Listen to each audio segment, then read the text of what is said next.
एक युवा जो 12वीं में टॉप 10 के 6वीं रैंक को हासिल करता है, उसके बाद इंजीनियरिंग की पढ़ाई करता है। उसके साथ ही इंजीनियरिंग की पढ़ाई जैसे ही कंप्लीट होती है, 5 साल एक ऐसे जॉब में चला जाता है जहाँ रुचि तो थी, लेकिन जब जॉब करने के दौरान सेटिस्फेक्शन नहीं मिला, फिर अचानक से उनका रुझान जो होता है प्रशासनिक सेवा की तरफ होता है। ऐसे ही एक युवा हमारे साथ आज मौजूद हैं, नाम है बजरंग वर्मा। बजरंग वर्मा जी का परिचय मैं इस तरह से देना चाहूंगा कि पहले ही अटेम्प्ट में 2016 का वो अटेम्प्ट था और अकाउंट ऑफिसर का पद इन्होंने सिक्योर किया। तो दूसरे अटेम्प्ट में बजरंग वर्मा डिप्टी कलेक्टर बने। तो पूरी बातचीत हम करेंगे आज उड़ान के इस साक्षात्कार की श्रृंखला को हम आज आगे बढ़ा रहे हैं बजरंग वर्मा के साथ। बजरंग भाई, आपको बहुत बहुत स्वागत है उड़ान के इस मंच पर। Thank you so much. सबसे पहले मैं थोड़ा आपकी पारिवारिक पृष्ठभूमि के बारे में जानना चाहूंगा। पढ़ाई लिखाई कहाँ से हुई, किस तरह की पढ़ाई लिखाई आपकी हुई? मैं जो है तिल्दा का निवासी हूँ। तिल्दा के पास मेरा गांव तुलसी नेवरा है और मैं बेसिकली मेरे नाना यहाँ रह के पढ़ा हूँ। मेरा नाना गांव है। नाना नानी ने पालन पोषण किया, पढ़ाया लिखाया। स्कूलिंग की तो वहीं तिल्दा के आसपास से ही हो गई स्कूलिंग, और फिर इंजीनियरिंग के लिए करने के लिए मैं भिलाई गया। 2011 में मैं पास आउट हुआ इंजीनियरिंग, और 2011 के बाद मेरा कैंपस प्लेसमेंट वहीं से हो गया था सिलेक्शन। एक निजी पावर प्लांट कंपनी में मैं लगभग 5 साल जॉब किया। 5 साल जॉब करने के बाद मैंने फिर वहाँ पे जब जॉब सेटिस्फेक्शन नहीं मिला, तो मेरे दोस्त और कुछ दोस्त और मेरी दीदी तैयारी कर रहे थे CGPSC का, तो मेरे को उन्हीं के माध्यम से समझ में आया कि मैं भी कर सकता हूँ। तो फिर मैं इस फील्ड में नौकरी छोड़ करके फिर मैं भिड़ा, और फिर अप्रैल 2016 में मैंने नौकरी छोड़ी थी। और उसके बाद फिर 1 साल तैयारी करके PSC दिला करके फिर मैं प्रथम प्रयास में ही अकाउंट ऑफिसर बन गया था, जैसा आपने बताया। और फिर द्वितीय प्रयास में मुझे डिप्टी कलेक्टर में बनने का मौका मिला। ये जो पूरी रणनीति रही, पहले ही प्रयास में सीधे अकाउंट ऑफिसर के पद को सिक्योर करना, किस तरह की रणनीति रही, कैसे शुरुआत आपने की? पहले तो मैं अप्रैल में यहाँ पर आकर के मैंने उड़ान कोचिंग ज्वाइन कर लिया था। तो कोचिंग के साथ साथ मैं घर में भी अलग से पढ़ाई करता था। जैसे कोचिंग में जो सब्जेक्ट चल रहे हैं, उस सब्जेक्ट के अलावा मैं दूसरे सब्जेक्ट को घर में पढ़ता था, ताकि मेरा सिलेबस जल्दी कंप्लीट हो जाए। जैसे कुछ सब्जेक्ट जो फेमिलियर थे, मैथ्स से साइंस, हिंदी, इंग्लिश, संस्कृत और छत्तीसगढ़ी लैंग्वेज, ये सब तो मैं खुद घर में पढ़ सकता था बिना टीचर के पढ़ाए हुए। तो मैं वो सब सब्जेक्ट को अपने लेवल पे मतलब उसको कंप्लीट करता था घर में, और जो क्लास में चल रहा है उसको क्लास के साथ। तो ऐसा करके मैंने अपने सिलेबस को जल्दी कंप्लीट किया। सब सिलेबस जल्दी कंप्लीट करने का फायदा ये हुआ कि रिवीजन करने का टाइम ज़्यादा मिला मेरे को। तो धीरे धीरे और साथ में टेस्ट सीरीज दिलाता रहा। उड़ान में मैं कंटिन्यू जुड़ा रहा। तो उस टेस्ट सीरीज से मेरे को पता चलता गया कि मैं कितने पानी में हूँ। मतलब आपको हमेशा ये कोचिंग करने से फायदा भी होता है ये चीज़, कि आपको पता चलते रहता है कि आप किससे प्रतिस्पर्धा कर रहे हैं, कैसी कंपटीशन आपके सामने है। तो उससे धीरे धीरे मेरा आइडिया होता गया। हालांकि मुझे इतना वो नहीं था कि मैं प्रथम प्रयास में सफल हो पाऊंगा, लेकिन मेहनत रंग लाई और मैं हो गया सफल। ये बड़ी चीज़ होती है पहले ही प्रयास में सीधे क्लास 2 के पद को पाना। आपने तो बताया कि घर में पढ़ाई की, फिर कोचिंग में किया, लेकिन एक जो पूरी एक रणनीति होती है कि किसी विषय को पढ़ने का एक तरीका होता है, आप कुछ ऐसे तरीके बताना चाहें? बेसिकली CGPSC में तो 3 लेवल का एग्ज़ाम है, आपको सबको विदित है।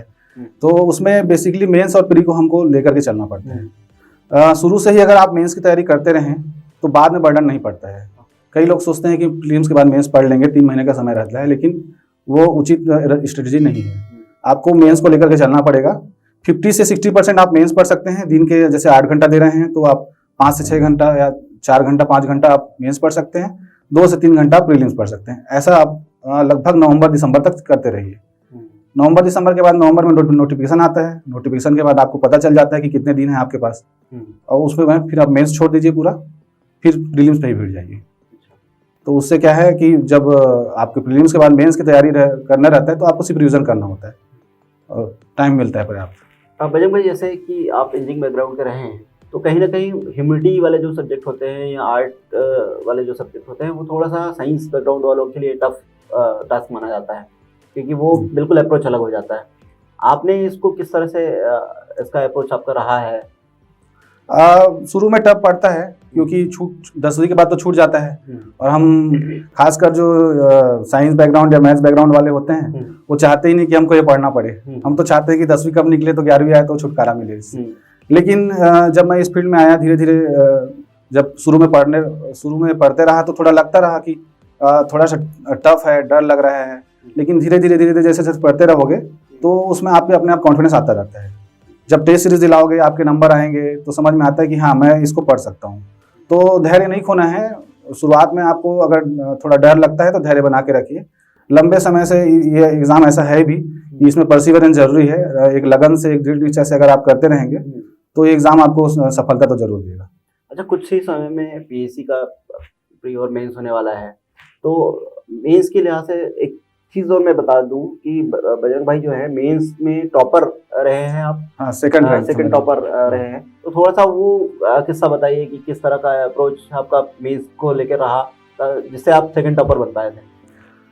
बेसिकली मैंने ये किया था कि सबसे पहले मैं सिलेबस से गो थ्रू होता था। सिलेबस में मैंने देख लिया था कि कौन कौन से सब्जेक्ट मेरे लिए सरल है, मतलब मेरे को जो इजी लगते हैं। तो उसमें जो साइंस, मैथ्स, लैंग्वेज, निबंध, ऐसे 4 सब्जेक्ट जिसमें मैं नंबर ला सकता हूँ, उस पर मैंने ज़्यादा फोकस किया। फिर एक छत्तीसगढ़ का बहुत बड़ा पोर्शन होता है हमारे सीजीपीएससी में, तो छत्तीसगढ़ के पोर्शन को भी मैं लगभग रोज पढ़ता था। मैंने अपना टाइम टेबल बनाया हुआ था जिसमें मैं रोज लैंग्वेज, रोज छत्तीसगढ़ और रोज मैथ्स, ये 3 सब्जेक्ट मैं पढ़ता ही था। अच्छा, मैं बीच में थोड़ा सा टोक रहा हूँ आपको जी।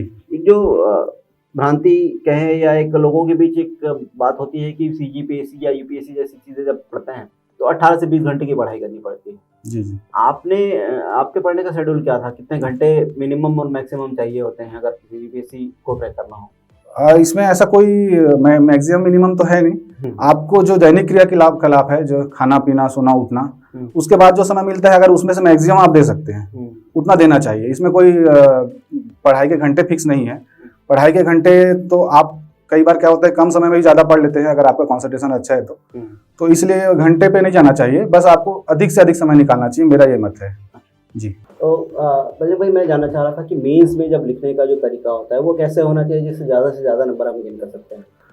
इसमें बेसिकली मेरा ये कहना है कि वहाँ पर जगह कम होती है, तो कम से कम जगह में हम अधिक से अधिक जितना हम कर सकें, पाई चार्ट के माध्यम से, चार्ट के माध्यम से, डायग्राम के माध्यम से, कॉमा लगा करके बहुत सारे शब्दों को हम, जैसे कई लंबे वाक्य बनाने के बजाय एक छोटे छोटे वाक्य बना करके लिखें। ऐसा अगर हम लोग स्ट्रेटेजी अपनाएं तो कम जगह में अधिक से अधिक शब्द लिख सकते हैं। यही हमारी स्ट्रेटेजी होनी चाहिए। अच्छा, सब्जेक्ट वाइज भी कोई स्ट्रेटेजी चेंज होती है क्या? जी, सब्जेक्ट वाइज स्ट्रेटेजी चेंज होती है। जो टेक्निकल शब्द होते हैं सब्जेक्ट के, उसका समावेशन बहुत ज़्यादा जरूरी है। हर सब्जेक्ट के अलग अलग टेक्निकल शब्द होते हैं, अगर उनका समावेशन अगर आपके आंसर राइटिंग में नहीं है तो निश्चित ही नंबर कम मिलेंगे आपको, तो उस चीज़ का विशेष ध्यान रखना चाहिए। एक चीज़ जो होती है कि मेंस, प्री और मेंस के बाद एक इंटरव्यू का जो चरण है वो बड़ा महत्वपूर्ण होता है, और कहीं ना कहीं सिलेक्शन में इंटरव्यू के मार्क्स बहुत मायने रखते हैं। तो इसको लेकर तैयारी किस तरह की होनी चाहिए? बेसिकली मेरा इसमें मानना है कि अधिक से अधिक मॉक इंटरव्यू देना चाहिए। जितना अधिक मॉक इंटरव्यू अगर आप देंगे उतना आपके में निखार आएगा, आपके में जो भी कमी है वो आपके मार्गदर्शक जो वहाँ पर रहेंगे वो बताएंगे, तो आप उसमें डेवलप कर सकते हो। तो अब मेरा तो वही कहना है कि अधिक से अधिक इंटरव्यू में नंबर लाना है तो आपको अधिक से अधिक मॉक इंटरव्यू देना चाहिए। इंटरव्यूज में कुछ पैटर्न होता है, बायोडाटा पे सवाल होते हैं, आपके बैकग्राउंड पे सवाल होते हैं, तो इसकी तैयारी किस तरह से की जाए? बायोडाटा पे सवाल तो आप स्वयं अपने बैकग्राउंड से कर सकते हैं कि जैसे मेरे इंटरव्यू में क्वेश्चन मेरे तुलसी नेवरा, तो तुलसी पे आया था, तुलसी के कितने प्रकार होते हैं। तो ऐसे तो बहुत सारे क्वेश्चन बनते हैं बायोडाटा पे, और बाकी जो सब्जेक्ट रिलेटेड क्वेश्चन है वो तो आप साल भर पढ़ते हैं तो उससे जवाब आपका बन ही जाता है। अच्छा, कुछ जो सवाल अधिकतर जो अभ्यर्थी होते हैं उनकी एक जिज्ञासा होती है कि साक्षात्कार में किस तरह के सवाल पूछे जाते हैं, अगर कुछ सवाल आपको याद आ रहे हो इस वक्त जो आप शेयर करना चाहें? मैं हॉबी में क्रिकेट लिखा हुआ था, तो मेरे को इन स्विंग आउट स्विंग के बारे में पूछे थे, क्रिकेट के बारे में, और कुछ उस समय एक सीरीज चल रही थी तो उसमें इंडिया ने बहुत अच्छा किया था, तो उससे संबंधित पूछा गया था। मेरे मतलब क्रिकेट के रिलेटेड मेरे को बहुत पूछा गया था उसमें, क्योंकि मैंने हॉबी में क्रिकेट लिखा तो वो भी इंटरेस्टेड थे। जाहिर सी बात है, पैनलिस्ट भी क्रिकेट बहुत अच्छी रुचि से देखते हैं, तो क्रिकेट में ज़्यादा क्वेश्चन था। कुछ टेक्निकल सवाल जो क्रिकेट से जुड़े हुए हों? वही इन स्विंग कैसे होता है, आउट स्विंग कैसे होता है, सीम बॉलिंग क्या होती है, और पिच कैसे का अंदाजा कैसे लगाया जाता है कि जो वो पिच बैटिंग पिच है कि बॉलिंग पिच है, सीम मूवमेंट कैसे मिलेगा, यही सब। रिवर्स स्विंग बेसिकली मेरे से और पूछा गया था, मैं अभी याद आया, रिवर्स स्विंग भी पूछा गया था कि रिवर्स स्विंग के फिनोमेना क्या होता है, कैसे होता है। तो उसमें फिर वो साइंस ढूंढ रहे थे, फिजिक्स बताइए आप कि वो कैसे होता है। वो बेसिकली मेरे से मैं जनरल, टेक्निकल हाँ जी, जनरल को आंसर नहीं मांग रहे थे वो। जी जी।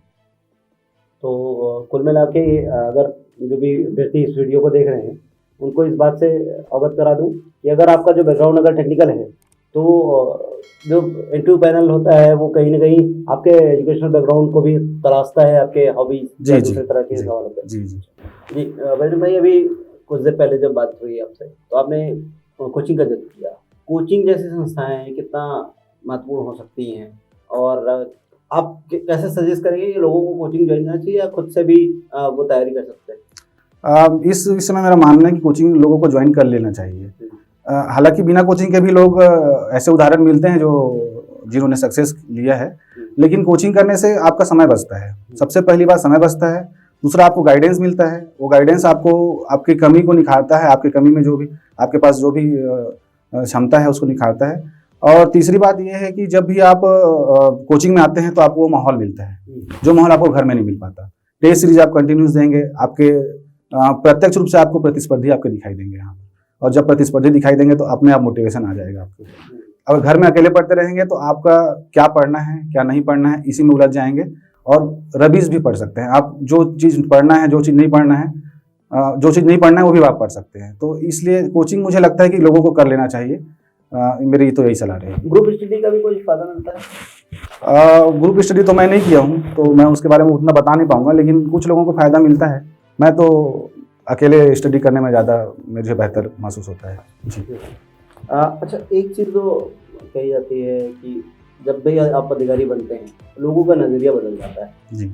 आपने भी कुछ इस तरह का अनुभव किया है? जी ज़रूर, नज़रिया तो बदलता है। एक तो आपको एक इतना सम्मान मिलता है, उस सम्मान को आपको मेंटेन करना पड़ता है, उसके लिए वैसा काम करना पड़ता है। तो नज़रिया तो बदलता है। मैं इस विषय में कहना चाहूँगा कि मज़ा भी आता है, और काम करने में अगर ऐसा फील्ड मिले जहाँ डाइवर्सिटी हो, हमेशा अलग अलग तरह के काम करने मौका मिलता है, लोगों को सेवा करने का मौका मिलता है, तो मुझे लगता है कि बहुत इसमें आनंद आता है। अच्छा, सम्मान और आनंद के साथ एक बड़ी बात होती है चुनौती की भी, क्योंकि प्रशासनिक सेवा में चुनौतियाँ कम नहीं हैं। उन चुनौतियों के बारे में अगर कुछ आपके अनुभव रहे हों? चुनौती एक रहती है, जैसे कि आप ग्रामीणों को मान लो जाए राशन कार्ड ही बनाना है आप उनका, तो ग्रामीणों को ये पता नहीं होता कि आधार कार्ड भी कहाँ बनाना है। कई लोगों का अंगूठा काम नहीं कर रहा है तो उनको पता नहीं कि अंगूठा जो छाप लेना रहता है, तो कई लोगों को पता नहीं रहता कि वो काम नहीं कर रहा है तो पैर का भी ले सकते हैं। तो बहुत सारी चुनौतियां ऐसी रहती है जो हम लोग फील्ड में झेलते हैं कि उनका राशन कार्ड नहीं बन रहा है, वो बार बार ऑफिस के चक्कर लगाता है। तो हम लोग उसमें अगर उसमें कुछ मदद कर पाए तो बहुत हमको आंतरिक खुशी मिलती है, बहुत अच्छा लगता है।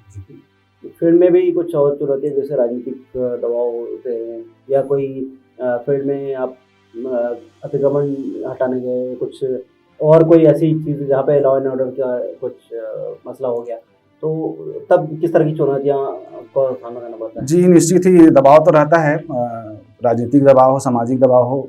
जैसे मैं एक बार अतिक्रमण हटाने के लिए गया हुआ था, तो वहाँ पर जो गाँव वाले थे वो बहुत ज़्यादा विरोध कर रहे थे। हम पुलिस लेकर भी गए थे, लेकिन फिर भी हमने स्थिति को संभाला। जैसे भी वो उन्हें समझाया कि देखिए यहाँ पे गोठान का निर्माण करना है, गोठान का निर्माण करना था वहाँ पर, और अतिक्रमण उस क्षेत्र में बहुत सारे अतिक्रमण करके रखे हुए थे। तो उन्हें समझाया बुझाया जैसा भी था और उसको हैंडल किया। लेकिन हाँ, दबाव तो रहता है, फील्ड में रहेंगे तो दबाव जरूर रहता है। अच्छा, मैं जब बात करता हूँ जीवन को जीने का तरीका, तो आप हर किसी के जीवन जीने का एक तरीका होता है। बजरंग वर्मा की जीवन जीने का तरीका क्या है? लाइफ को जीने का फंडा क्या है? खाओ पियो मस्त रहो। मेरे हिसाब से तो यही है कि जीवन के हर पल को एंजॉय करो, क्योंकि जीवन का कोई भरोसा नहीं है, आज है कल नहीं है। मेरे अभी कुछ ऐसे परिचित हैं आज मतलब रहे हैं जो अभी नहीं है इस दुनिया में, और उनको देख करके लगता है कि मुझे जितनी भी जीवन मिली है उसमें एक एक पल को एंजॉय कर सकूँ। यही मेरी सोच है। बिल्कुल, मैं अंतिम चरण की तरफ आगे बढ़ रहा हूँ जी। तो ये होता है कि परिवार का सपोर्ट, आपके परिवार का सपोर्ट, आप क्योंकि आपने जॉब अपना छोड़ दिया था, तो जॉब छोड़ने के बाद परिवार का किस तरह का रवैया था या किस तरह का रुझान हुआ जब आपने कहा कि मुझे प्रशासनिक सेवा की तरफ जाना है? जैसा कि आपको बताया, मैं नाना नानी का सपोर्ट तो शुरू से रहा है, मामा मामी लोगों का भी सपोर्ट रहा है। मेरी माँ जो है सबसे ज़्यादा मेरे को प्रेरित करती है, क्योंकि बहुत ही कठिन परिस्थिति से हम आगे बढ़े हुए हैं। तो मेरी माँ ने मुझ पर विश्वास रखा, मेरे दीदी जीजा जी लोग थे, सभी ने बहुत सपोर्ट किया मेरे को, और फिर मैं कंटिन्यू पढ़ाई करता रहा। और संयोग की बात है कि प्रथम प्रयास में मुझे सफलता मिल गई, क्योंकि अगर नहीं मिलता तो क्या है, अपना बैकअप प्लान भी थोड़ा सा व्यापम की ओर मैंने सोच के रखा हुआ था कि व्यापम के एक आध एग्जाम निकाल के रखूं तो उससे की तैयारी हो जाए। तो बहुत अच्छी बात है कि पहली बार में मुझे सफलता मिल गई, तो ज़्यादा कठिनाई की मुझे झेलना नहीं पड़ा। जी बिल्कुल। आखिरी सवाल मेरा एक आपसे है कि अगर किसी के अभ्यर्थियों के हिसाब से कहूँ या आपके जीवन जीने के तरीके के हिसाब से कहूँ, सक्सेस मंत्रा हर किसी के होते हैं। अगर 5 पॉइंट्स में मैं उन सक्सेस मंत्रा की बात करूँ तो कौन से पॉइंट्स होंगे? CGPSC की बात करूं तो सबसे पहले तो आप लक्ष्य बनाइए और उस पर परजीवरन के साथ भिड़ जाइए। दृढ़ निश्चय, लगन बहुत ज़्यादा जरूरी है। तैयारी के स्टेप के बारे में बात करूं तो सिलेबस को बहुत अच्छे से गो थ्रू होना चाहिए। सिलेबस गो थ्रू हो जाए, उसके बाद आपको जो भी आपके प्रीवियस जैसे क्वेश्चन पेपर है उसको ज़्यादा अच्छे से देखना है आपको। जब तक आप उसको नहीं देखेंगे तब तक आपको समझ में नहीं विकसित होगा कि कौन से क्वेश्चन आपको कैसे पढ़ना है, कैसे क्वेश्चन आता है। ये समझ विकसित करने के लिए बहुत ज़्यादा जरूरी है कि आप प्रीवियस जैसे क्वेश्चन पेपर देखें। उसके बाद आप जब भी रिवीजन कर रहे हैं तो ध्यान रखें कि जितने भी क्वेश्चन आए हुए हैं प्रीवियस के क्वेश्चन पेपर में उसको मैं कवर कर सकूं, पूरा कवर हो जाए। उसके बाद भी जो बचते हैं उसको आप अपने नोट्स में ऐड करते जाएं। तो हमेशा आपको अपडेट रहना पड़ेगा, क्योंकि ये CGPSC का जो क्षेत्र है वो ऐसा क्षेत्र है कि यहाँ पर हमेशा नए नए क्वेश्चन, नई नई चुनौती आती रहती है। तो मैं अभ्यर्थियों से यही कहूँगा कि 2-4 चीज़ें जो मैंने बताई उसको ध्यान रखें और धैर्य रखें। एग्ज़ाम हॉल में भी अगर जाते हैं तो तनाव प्रबंधन करें। वहाँ पर थोड़ा सा आपको स्ट्रेस लगता है, फील होता है, जैसे भी फील होता है तो आप थोड़ा सा पानी पी करके या गहरी सांस ले करके, बहुत सारे ऐसे तरीके होते हैं, उस सब का उपयोग करके आप अच्छे से मार्क्स ले आ सकते हैं। तो ये पूरी बातचीत हो रही थी आज हमारे बजरंग वर्मा जी से। बजरंग भाई ने पूरा बताया कि किस तरह से उनकी तैयारी रही, किस तरह से उन्होंने पहले और दूसरे प्रयास में सफलता को पाया है, और मेंस को लिखने का क्या तरीका हो सकता है, इंटरव्यू की तैयारी किस तरह से की जा सकती है, और PSC के लिहाज से किन चीज़ों को आप फॉलो करें तो आप अपनी सफलता को पा सकते हैं। अच्छा, आप मैं एक चीज़ बता दूँ कि आमतौर पे मैं जब भी सामने जो कोई बैठा होता है उनसे जब बात करता हूँ तो एक फॉर्मल बातचीत होती है। आज बजरंग भाई जैसे शब्द का मैंने बार बार प्रयोग किया, तो बजरंग भाई बिल्कुल मेरे छोटे भाई की तरह हैं, इसलिए ये हम दोनों के बीच एक अलग तरह का कनेक्शन है। तो मुझे लग रहा है कि बजरंग भाई आज जो भी युवा इस वीडियो को आप देख रहा होगा, आपकी जो जर्नी रही है या जिस तरह से भी आपने एक गाइडेंस के तौर पे कुछ बातें की हैं, उनसे युवा प्रेरित होंगे और उनसे प्रोत्साहित होंगे और उनको इस वीडियो का फायदा मिलेगा। तो बहुत बहुत धन्यवाद उड़ान के इस मंच पे आपका और आपके उड़ान परिवार का बहुत बहुत स्वागत है।